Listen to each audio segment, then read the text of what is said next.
আপনি শিবির করেছেন, ছাত্রদের একটি বড় সংগঠন, ছাত্রলীগ একটি বড় সংগঠন, ঢাকা বিশ্ববিদ্যালয়ে এই দুই সংগঠনের ব্যাপক প্রভাব ছিল ওই সময়।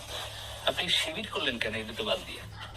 ছাত্র শিবিরের প্রতি আমার ইন্টারেস্টের জায়গা দুটো ছিল। একটা হলো ছাত্র শিবির ইসলামী রাজনীতি করে, তার ইডিওলজিক্যাল যে মোটিভেশন সেটি ইসলামী মূল্যবোধ থেকে আসা। মাওলানা মওদুদীর যে লেখালেখি সেটি আমার চিন্তার জগতের উপরে খুব প্রচুর তার প্রভাব ছিল। So that was one reason. আরেকটা রিজন হলো যে ইসলামী রাজনীতির মধ্যে আপনার ইনসাফের একটা কনসেপ্ট আছে। আপনি এবং মাওলানা মওদুদী খুব আপনার খুব ইডিওলজিক্যাল লেখালেখি করেছেন, তো সেখানে আপনি ইসলামী রাজনীতির একটা খুব আইডিয়ালিস্টিক ফরম্যাট আছে, যে সে এমন এক রাজনীতি তৈরি করবে যে রাজনীতির মধ্যে আপনি হাইয়েস্ট স্ট্যাটাসে ইনসাফ পাবেন মানুষের প্রতি, সকল মানুষের প্রতি, আল্লাহ সকল বান্দার প্রতি, সৃষ্টি জগতের প্রতি।